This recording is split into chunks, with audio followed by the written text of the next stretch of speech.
What's good, scooter heads? It's your boy G on the Segway. Today's video, I was not really with the theatrics. Took me forever, and I mean forever, to do this range test. I think total time boots on ground was like 11 hours and 5 minutes. But I did it for science, and I did it for you guys who actually care about range, as I assume a lot of you don't care about range, but I do. And I'm sure a lot of other people do. So what today's video was basically going over was how far can the Nami actually go on a charge. Use this as a benchmark. This is not certain. This is not 100% certain. I wouldn't take this as, well, Jay on the Segway went such and such amount of miles, and that's how far the Nami's going to go. This is always going to depend on a lot of different things. It's going to depend on your weight. It's going to depend on how fast you ride. It's going to depend on the temperature where you are, and it's going to depend on the type of route you take.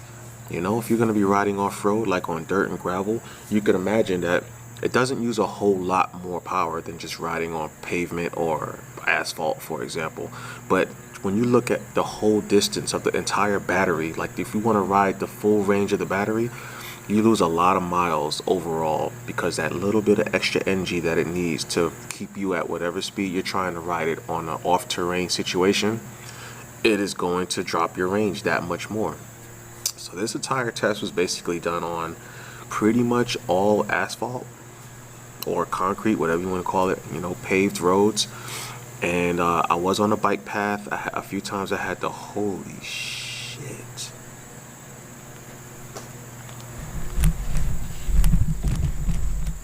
Alright.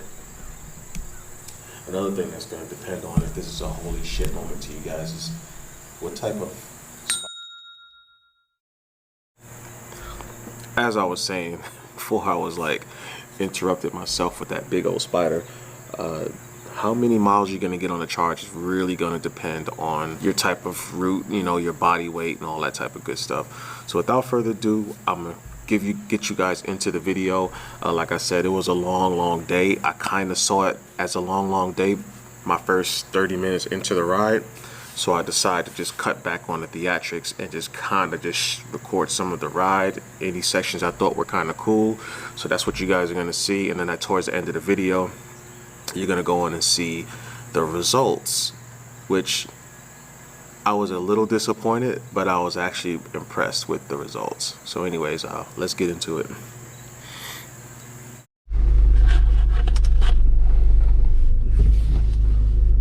Alright guys, 4:30 in the morning to drive 2.5 hours to do this test. I got some hunk of pizza from Hunt's Brothers Pizza at my local Shell station. I usually get my fuel from.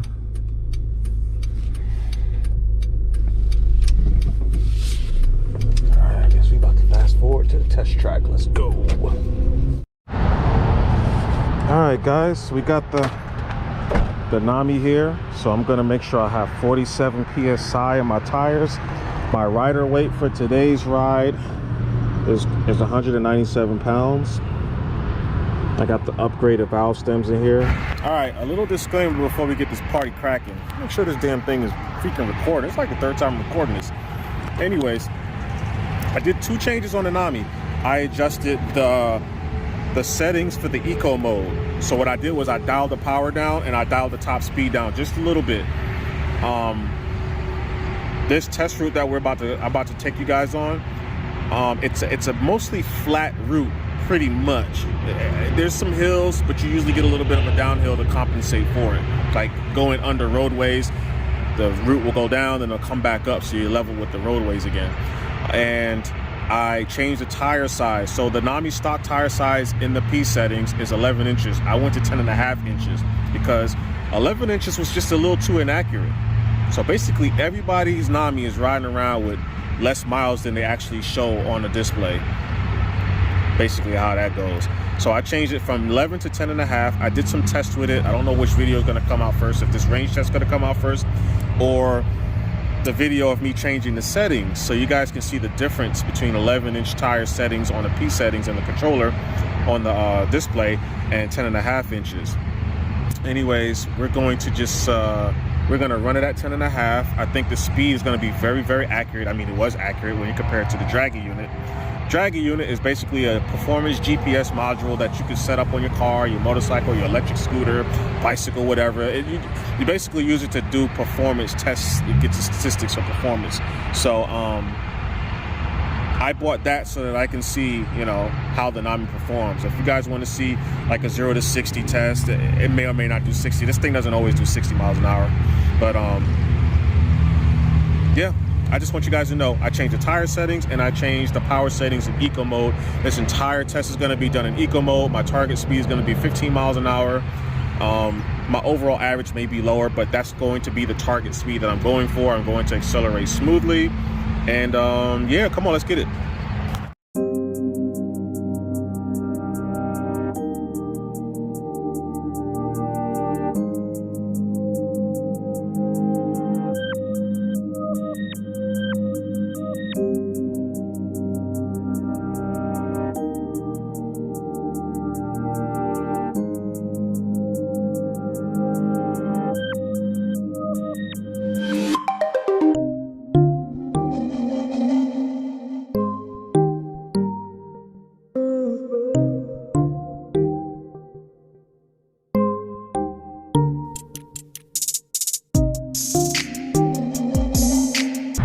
So y'all just gonna stand there like you're supposed to be on the road, my guy?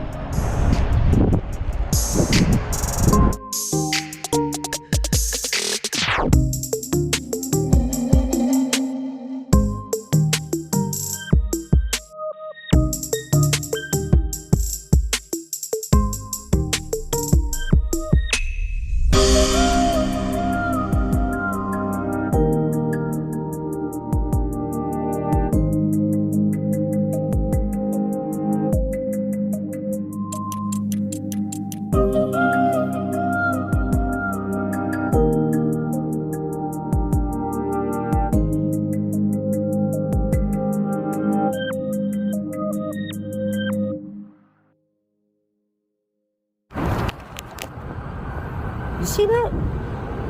Goddamn old boy Juan went for a goddamn dive, didn't he? Yep, that just happened.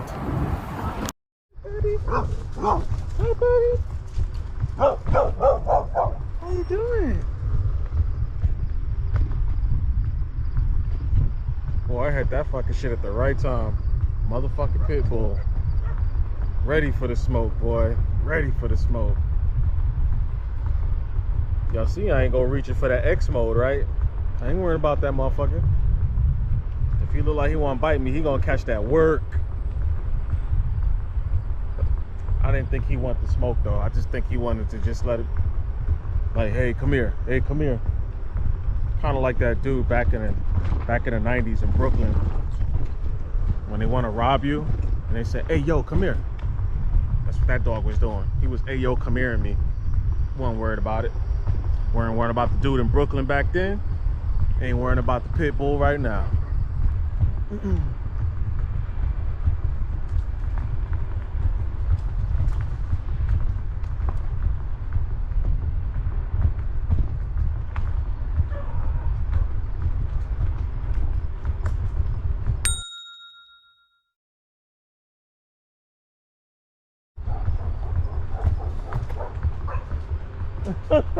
This nigga hopped the fence like, y'all see that shit? This nigga hopped the fence like he bowed it. He want all the smoke. That nigga say, yo, you think this fence gonna hold me? Oh, I finally got something.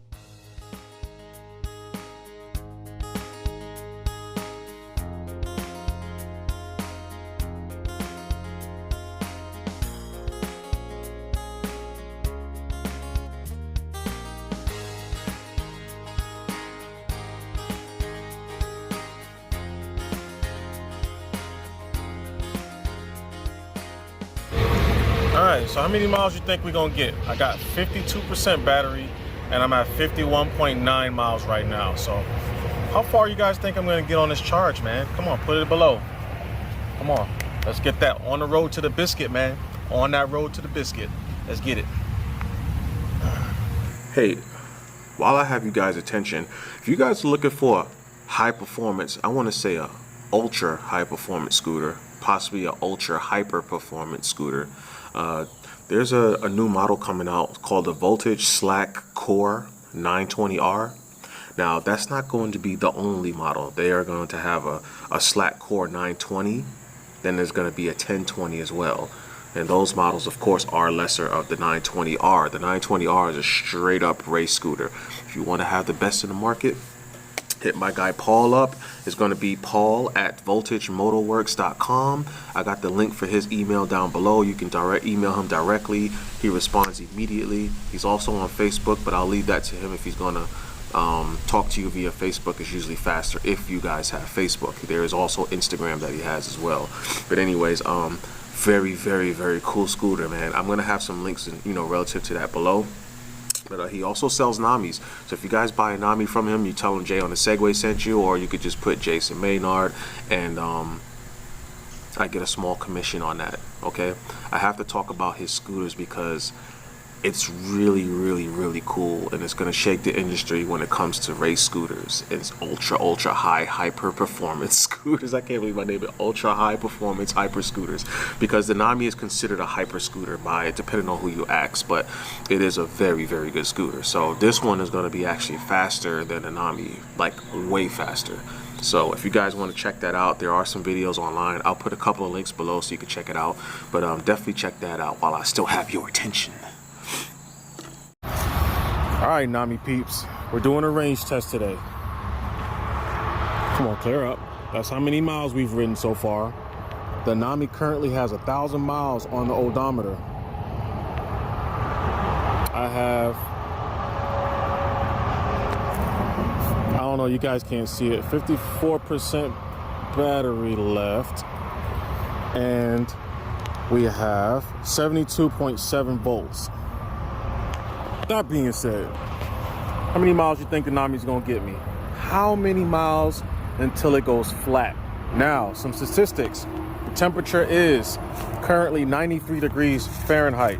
We have a route that's about 300 to 400 foot inclinations and declinations. We have 14 mile an hour is my target speed. It's going a little slower, and I'm in eco mode the whole time, cruise control. Was good. Oh, and I weigh 197 pounds. How far you guys think I'm gonna get before homeboy right there gets flat? Come on, put it down below. Let's see.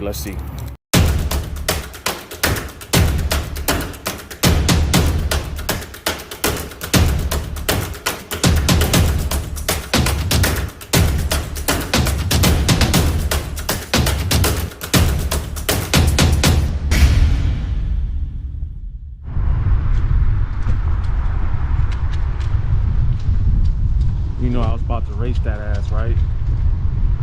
Alright, as long as you know.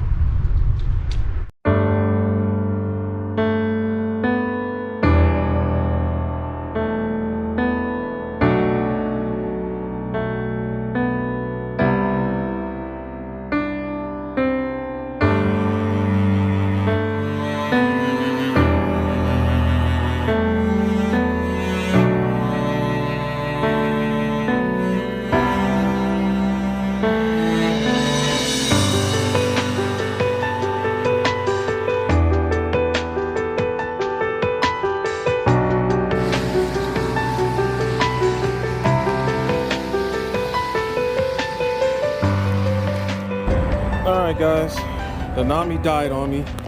It was at 58.1 volts when it shut down. So I will be walking it to the car from here. We got 98.3 miles. So that's actually very, very impressive. Let's see what Google Maps. So 98.3 miles. He died on me. I'm gonna walk him to the car. He's gonna sit in the car. I'm not gonna charge him until I get home. It's a 2-hour drive to get home. And then I'll finish this video up. I'm actually kind of glad it finally died because I'm freaking tired, guys. It's been about 10 hours, about 10 hours standing up on this thing. So my legs are jelly and I am ready to go. So I'll see you guys in a little bit. We'll talk about the performance of this thing throughout the day. See ya. Okay, So what do you think?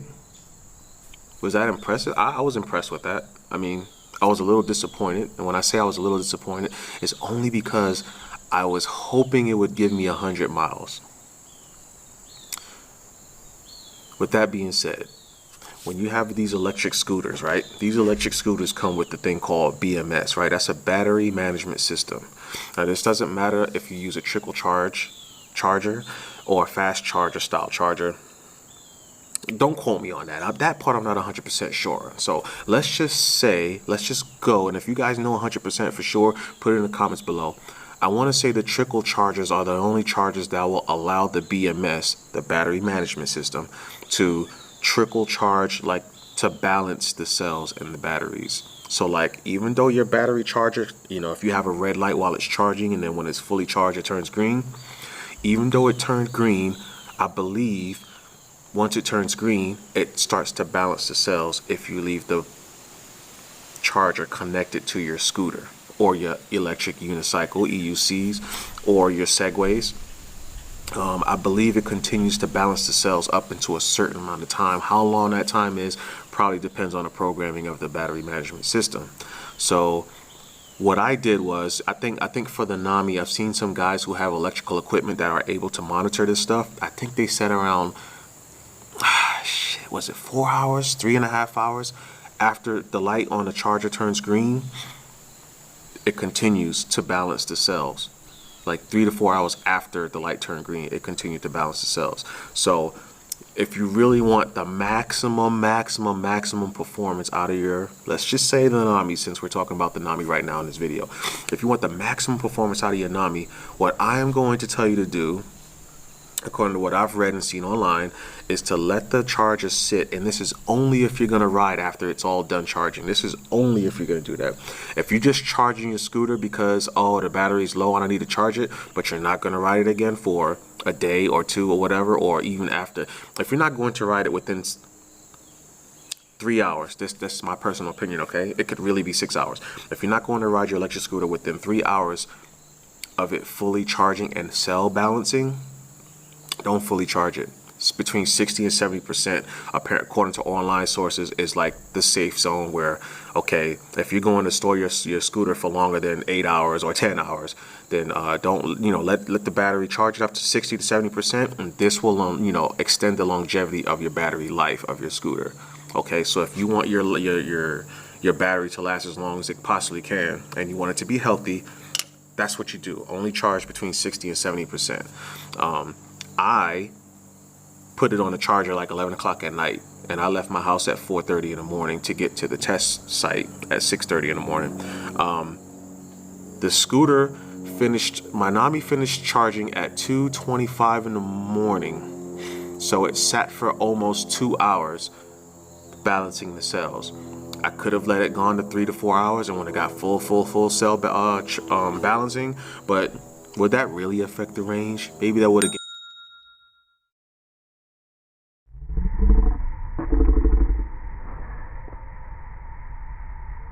Oh shit, y'all seen that? What the fuck was that?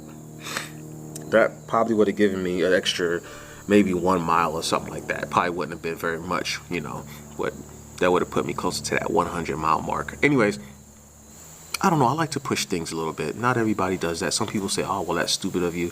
And I agree.